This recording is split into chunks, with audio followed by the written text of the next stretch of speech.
간밤 뉴욕 증시에서 있었던 이슈들을 키워드와 함께 확인해보는 시간 애프터마켓 시작합니다. 오늘도 김태수 미국 세무사와 함께합니다. 세무사님 안녕하세요. 네, 안녕하세요. 네, 안녕하세요. 자, 오늘 준비한 키워드, 첫 번째 키워드부터 확인해보도록 하겠습니다. 자, 첫 번째 키워드는 예상했던 수준입니다. 보시다시피 CPI 얘기를 먼저 하지 않을 수가 없는데요. 세무사님, CPI 결과 어떻게 보셨습니까?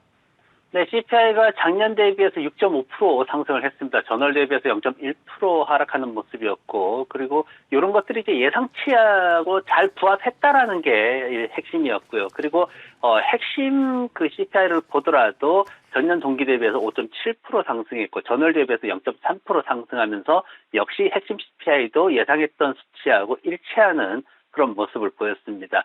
연준이 뭔가 좀 더 이렇게 정책 방향을 결정할 수 있게 금리를 인하할 수 있게 좀 더 명확하게 더 떨어졌으면 좋았겠지만은 그래도 예상치에라도 맞췄다라는 게 시장을 안도시키면서 좀 매수세가 들어오게 만드는 상황이었고 지금 뭐 심지어 한쪽에서는 이제 금리를 인하할 수도 있겠다 이런 얘기도 나오고 있고 그리고 또 다른 한쪽에서는 그게 중요한 게 아니다. 지금 중요한 거는 연준이 조만간 5%까지 끌어올려가지고 이걸 상당 기간 지속하는 게 그게 중요하다. 이렇게 지금 서로 엇갈리는 그런 모습들을 보이고 있습니다. 골드만삭스 자산운용 같은 경우에는 지금은 수치는 정확히 기대 수준으로 나왔는데 이런 것들이 앞으로 낙관적인 시나리오로 이렇게 진행될 수 있을 것 같다. 이제 이렇게 긍정적으로 얘기를 했고 반면에 뱅크레이트 같은 경우에는 나오는 게 기대에 부합하긴 했지만 그렇다고 해서 전반적으로 광범위하게 물가가 개선되는 상황은 아니다. 세부적으로 살펴보면은 음식, 의류, 자동차, 보험이라든가 가구 이런 데에서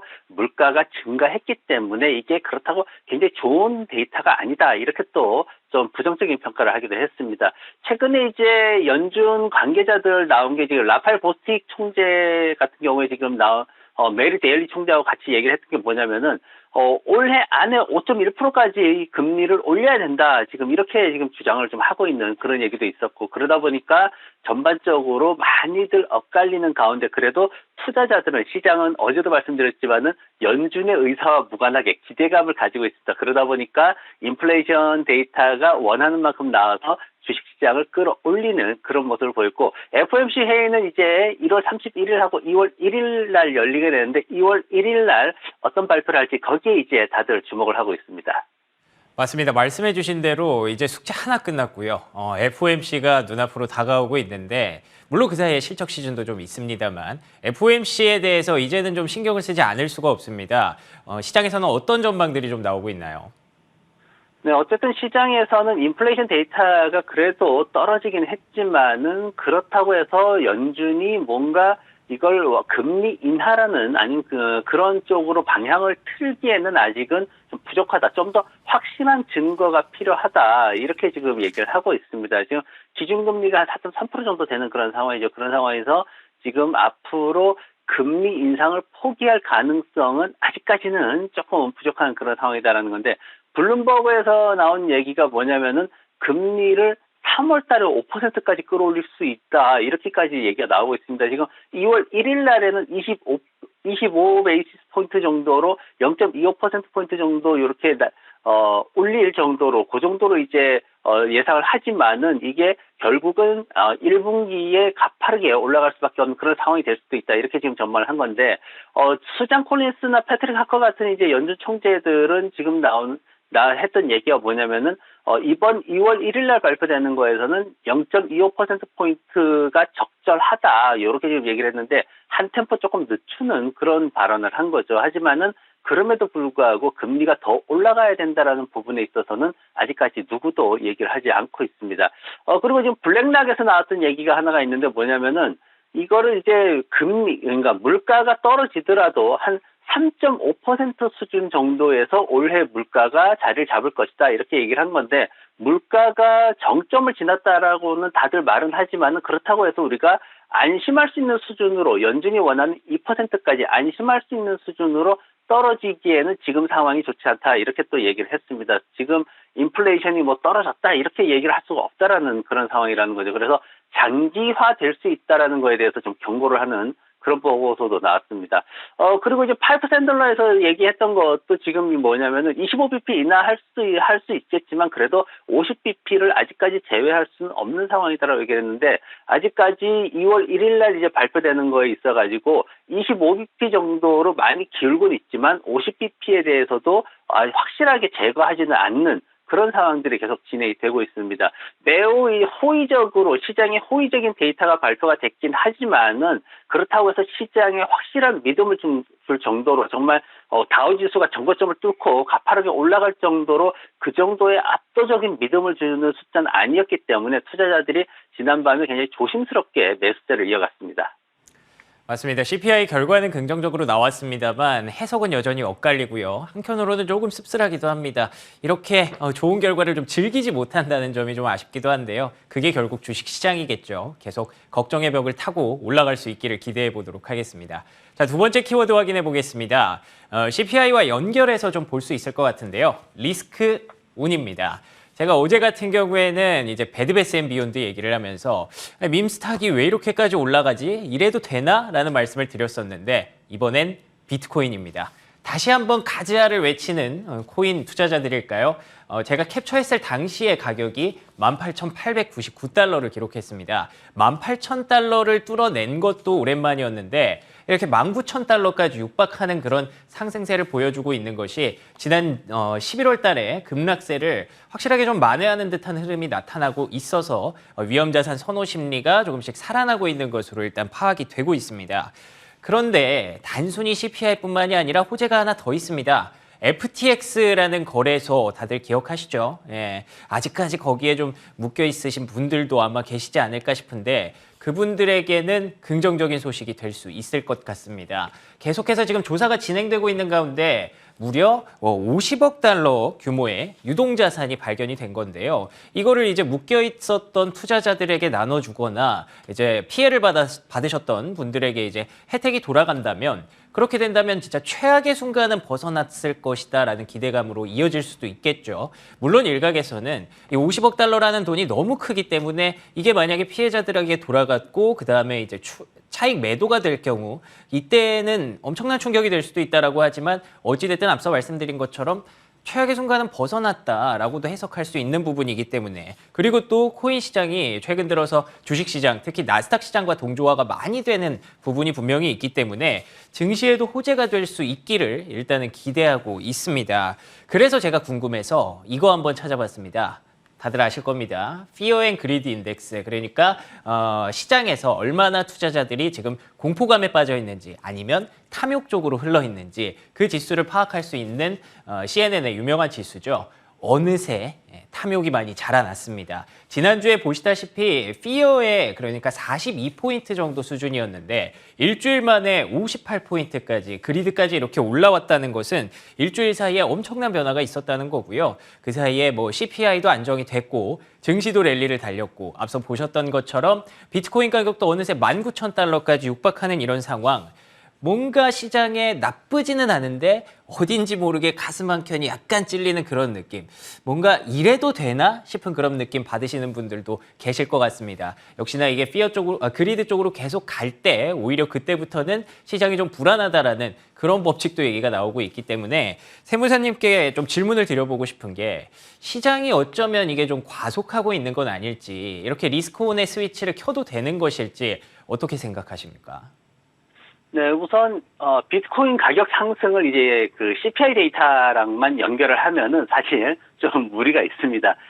사실 비트코인이 오른 거는 삼성에서 먼저 자극을 했어요. 뭐냐면은 갑자기 한국에 삼성 얘기가 나오냐 하는데 삼성자산운용이 자회사인 삼성자산운용 홍콩을 통해 가지고 홍콩 증시에다가 삼성 비트코인 퓨처 액티브 ETF를 상장을 합니다. 이 소식 때문에 홍콩 시장에서 비트코인 가격이 먼저 움직였어요. 그러면서 정부와 기관 투자자들이 관심을 집중을 시켰죠. 삼성이라는 그 이름만으로도 충분히 글로벌한 자금들이 움직일 수 있는 필요 조건이 됩니다. 그러다 보니까 전반적으로 가격이 먼저 홍콩 쪽에서 상승하는 모습이 보였고 그러면서 다음에 연타로 나온 얘기가 뭐냐면은 최근 24시간 동안 레버리지 공매도가 2억 달러가 모두 청산이 됐다라는 그런 얘기가 나왔습니다. 그러면서 시장의 수급에 대한 상승 여력을 충분히 만들어주는 그런 모습을 보였죠. 그러면서 이제 이 두 가지 소식이 이제 18,000달러 이상으로 끌어올리는 그런 상황을 만들어줬고, 여기에다가 이제 인플레이션 데이터가 발표가 되면서 금리 인하에 대한 기대감을 높였죠. 금리 인하가 되면은 채굴업자들이 운영자금 부담을 좀 줄일 수 있습니다. 그러다 보면 더 많이 투자를 하고 더 많이 채굴을 하기 때문에 어떤 비트코인 시장에 대한 기대감을 높이는 이런 상황으로 진행이 되면서 18,800달러까지 올라가는 그런 흐름이 좀 있었습니다. 그래서 지금 어떤 그 인플레이션이 개선되는 그런 국면만을 가지고 비트코인 가격을 예측을 하게 되면은 그 뒤쪽에 있던 먼저 배경이 됐던 수급에 대한 부분을 놓치기 때문에 가격 흐름을 조금 과대평가할 수 있는 그런 부분이 있습니다. 아무튼 이런 상황들이 진행이 되다 보니까 지금 뭐 비트코인 가지고 있는 그런 회사들도 주가가 올라갔는데, 대표적으로 마이크로 스트래티지 같은 경우에는 13만 개 이상의 비트코인을 보유하고 있는 대표적인 회사가 됐죠. 그러면서 한 5%대 상승하는 그런 모습을 보였습니다. 올해 들어가지고도 비트코인 상승 이런 것들 기대치로 인해 가지고 한 40% 이상 주가가 상승하는 모습을 보였고요. 위험 자산의 랠리가 시작이 되더라도 사실 비트코인 쪽은 일반적인 평범한 개인 투자자들이 접근하기는 굉장히 어려운 투자 방법이고, 그리고 가치 투자를 하시는 분들에 있어서는 수익이면 된다라는 이런 식의 투기성은 어떤 좀 위험한 그런 상황이죠. 그리고 뭐 워렌 버핏이라든가 아니면은 뭐 파월 의장이라든가 아니면은 증권거래소의 겐슬러라든가 여러 사람들이 얘기를 했듯이 펀더멘탈을 따지는 투자가 아니다라는 의견에 저도 동의를 하는데, 수급에 의한 가격 변화가 생기는 거고요. 위험 자산이죠. 세계적인 비트코인 최고의 투자자들도 자기 투자 자산의 20% 내에서만 비트코인을 투자를 하고 있습니다. 그렇기 때문에 차트를 열심히 보시면서 수급에 대해서 연구를 하시고 리스크 관리에 절대적으로 최선을 다해서 움직이시면은 뭐 손실을 크게 보는 일은 없겠지만, 아무튼 전체적으로 어떤 펀더멘탈이나 아니면은 어떤 그 시장의 경제적인 이슈라든가 이런 것들과 너무 깊게 연관짓지 않는 게 좋을 것 같습니다. 알겠습니다. 리스크온 스위치가 켜진 것은 맞는 것 같습니다. 하지만 코인 투자라는 것이 정말 어려운 분야이기 때문에 물론 자신 있는 분들은 열심히 하고 계시겠지만 또 시장에 굉장히 다양한 자산이 많거든요. 종목도 많고요. 그렇기 때문에 위험 자산의 종류를 한번 여러 가지로 고민해 보실 필요도 있을 것 같습니다. 그래서 또 준비한 세 번째 키워드 만나보도록 하겠습니다. 세 번째 키워드는 나 홀로 성장인데요. 우리가 놓치지 않아야 하는 그 실적 이야기가 TSMC에서 시작이 됐습니다. TSMC 예상치를 상회하는 어닝 서프라이즈가 나왔죠. 세무사님. 네, 그렇습니다. 세계 최대의 반도체 파운드리 업체다라고 지금 삼성을 제치고 이렇게 수식어가 붙고 있어요. 이 대만 반도체에 대해 가지고. 이 대만 반도체가 칩 부분에 굉장히 어려운 환경에도 불구하고 지금 굉장히 좋은 데이터를 내놓으면서 한 7% 가까이 주가를 끌어올리는, 급등시키는 그런 모습을 보였습니다. 매출이 42.8% 증가하면서 199억 3천만 달러였고요. 이런 것들이 추정치에는 조금 못 미쳤지만은 그래도 굉장히 좋은 성장세를 보였다라고 평가를 받고 있습니다. 그리고 뭐 그 배경에는 이미 반도체 업계가 굉장히 어렵다는 건 다들 알고 계시죠. 그리고 재고나 이런 문제들도 있었지만 그럼에도 불구하고 이렇게 실적을 냈다라는 게 좋은 평가를 받고 있는 거고요. 그리고 총 마진 같은 경우에는 전년 동기 52.7%에서 62.2%로 급증시키는, 끌어올리는 이런 모습도 있었습니다. 그러면서 이제 주당 순이익이 78%나 급증을 하는 1달러 82센트를 기록하면서 예상치였던 1달러 77센트도 넘어서는 모습을 보였거든요. 그러면서 이 회사 성장성이 아직 살아있다라는 그런 평가를 잘 받고 있습니다. 외형적으로 매출에 대한 게 조금 그렇긴 했지만 그래도 첨단 기술 제품들이 매출을 주도하고 있다라는 평가를 또 받게 됐어요. 회사가 뭐 EPS를 이렇게 끌어올리는 게 쉬운 일이 아닌데 그런 것들을 모두 이제 좋은 평가를 받으면서 올라가는 모습을 보였습니다. 보통 이제 삼성이 이런 평가를 받는데 이번에 대만 반도체가 이렇게 평가를 받았습니다. 경영진들이 이제 7나노미터나 아니면 5나노미터 웨이퍼를 포함해 가지고 지금 여러 가지 이제 첨단 기술들이 매출의 54%를 차지하고 있다. 이렇게 평가를 하면서 앞으로도 더 많은 매출이 기대된다라고 평가를 했고요. 지금 CFO가 나와가지고 얘기를 한 거는 뭐냐면은 전반적으로 약세가 펼쳐지고 있다. 시장이 약세로 가고 있다. 그러면서 1분기에 조금 부진할 수도 있다. 이런 얘기를 했습니다. 그럼에도 불구하고 주가는 더 올라간 거고요. 예측치 전반적으로 2022년도보다도 한 3억 달러에서 많게는 한 30억 달러 정도까지 떨어질 수도 있다라고 예측을 하고 있어가지고 전반적으로 반도체 업계가 좋지 않음을 반영을 했습니다. 비교하는 게 뭐 좋은 건 아닌 걸 알지만 그리고 또 메모리와 시스템 반도체의 차이는 분명히 있겠지만 삼성전자의 지난 4분기 실적은 사실 시장에 좀 충격을 줬거든요. 그런데 TSMC는 이렇게 긍정적인 실적을 발표하면서 약간은 좀 뭔가 씁쓸한 그런 느낌도 지우지 않을 수가 없는데요. 그런데 또 두 종목 모두 공통점을 꼽자면 주가가 올라갑니다. 이렇게 계속 안 좋다고 얘기를 하는데도 불구하고 올라가는 주가, 올해의 반도체 업황과 주가 전망은 어떻게 보고 계신가요? 네, 삼성이 지난 4분기 영업이익이 69%나 떨어지면서 어닝 쇼크라는 그런 걸 보였는데 지금 보면은 전반적으로 일반적인 어떤 뭐 PC나 이런 쪽 아니면 디스플레이 관련해가지고는 다들 칩 분야가 모두 실적이 안 좋은 그런 상황들이 진행이 계속 되고 있습니다. 오늘 삼성이 굉장히, 오늘 삼성 얘기를 여러 번 하는데 삼성이 좀 위협을 많이 받고 있어요. 뭐냐면 이제 3나노미터 칩을 갖다가 이제 대량 생산을 먼저 시작을 했는데 대만 반도체가 곧바로 따라붙어가지고 생산을 시작을 했거든요. 기술적으로도 지금 경쟁이 굉장히 안 좋은 상황인데, 근데 앞으로 어떤 성장성에 있어가지고도 지금 삼성이 주력하고 있는 그런 분야들보다는 자동차 시장이라든가 아니면은 뭐 클라우드 시장이라든가 이런 쪽으로 다들 주목을 하고 있습니다. 그러다 보니까 미국에서 지금 기관들이 꼽는 회사들이 대만 반도체, 엔비디아, AMD, 인텔, 마이크론 이런 종목들을 주력으로 해가지고 올해에 제한적으로 투자를 할 수밖에 없다.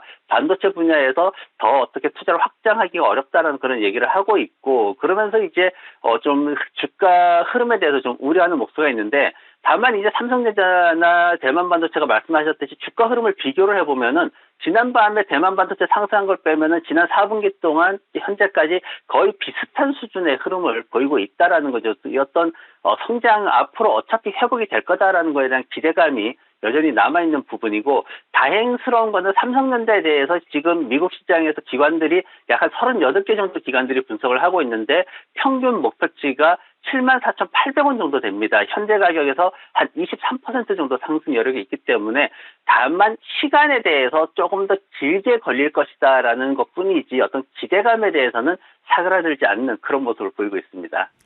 여전히 배드뉴스는 아직까지 굿뉴스인 것 같습니다. 반도체 업계에서 업황이 나빠진다고 하고 실적도 좋지 않았지만 주가에 대한 기대감은 많은 분들이 공통적으로 좀 갖고 있는 것 같네요. 자, 오늘 여기까지 김태수 미국 세무사와 함께하는 애프터마켓 시간이었습니다. 세무사님, 오늘도 좋은 말씀 고맙습니다. 네, 고맙습니다.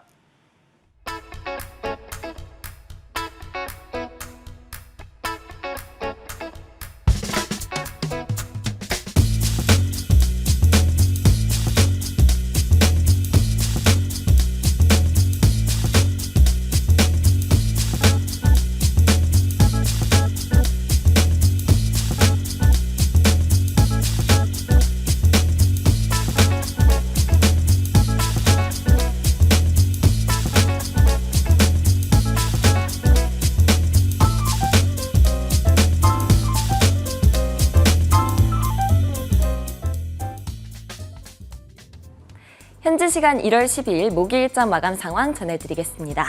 간밤 뉴욕 증시는 CPI, 즉 소비자 물가 지수가 예상대로 인플레이션 둔화세를 보이자 상승했습니다.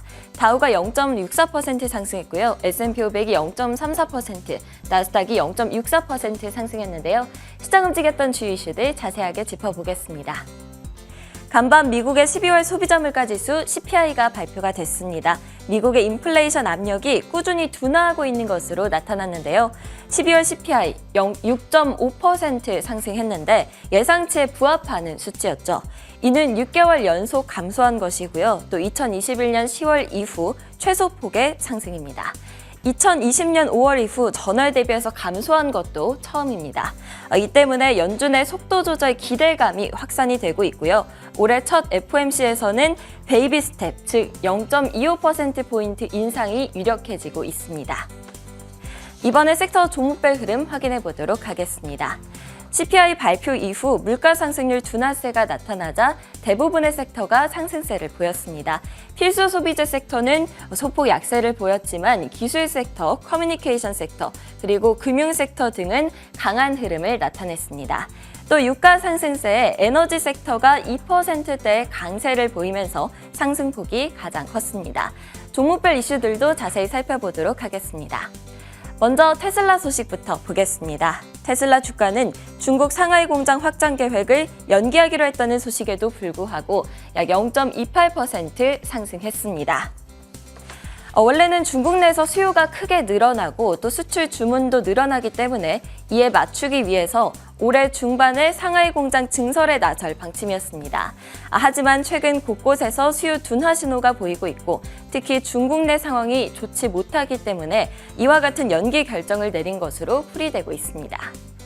캐터필러는 JP모건에서 포커스 리스트에 추가를 하자 52주 신고가를 기록했습니다. 주가는 약 1.73% 상승했는데요. JP모건은 캐터필러의 마진 상승 잠재력이 현재 과소평가되고 있다고 말했습니다. 휴렛패커드는 소프트웨어 스타트업인 파키덤을 인수하기로 결정했습니다. 이 소식에 재정적 부담에 대한 우려로 인해서 3.4%가량 하락했는데요. 파키덤은 AI를 위한 데이터 플랫폼을 개발하는 신생 스타트업으로 휴렛패커드의 개발 플랫폼에 통합될 예정입니다. 디즈니는 새로운 의장 임명 소식에 3.56% 상승했습니다. 새로운 의장으로는 나이키 회장이었던 마크 파커가 발탁됐는데요. 또 월가의 행동주의 펀드 거물인 넬슨 펠츠 트라이언 펀드 매니지먼트 CEO의 이사회 진출을 거부했다는 소식 또한 전해졌습니다. 베드베스앤비욘드의 주가는 어제에 이어서 약 50%가량 급등했습니다. 3분기 실적 악화 그리고 장기간의 현금 소실로 인해서 파산 가능성에 직면해 있기는 하지만 주가는 전날에도 68% 급등한 바 있습니다. 아메리칸 항공은 작년 4분기 실적 예상치를 상향했다는 소식에 약 9.7% 상승했습니다. 실적 발표는 1월 26일에 예정이 돼 있는데요. 강한 수요 그리고 높은 운임률을 추정치 상향의 이유로 들었습니다. 해당 소식에 델타항공 등 다른 항공주들도 동반 상승했고요. 또 US 글로벌 제트 ETF도 4% 넘게 상승했습니다. 다음은 국제유가 확인해 보겠습니다. 국제유가는 미국의 CPI 발표 이후 수요에 대한 기대감이 커지자 상승했습니다. 현재 약 1% 상승해서 78달러 선에서 거래되고 있습니다. 비트코인 가격은 CPI 둔화에 급등했습니다. 약 7.2% 상승해서 18,000달러대에서 거래되고 있습니다. 지금까지 뉴욕 증시 마감 시황 전해드렸습니다.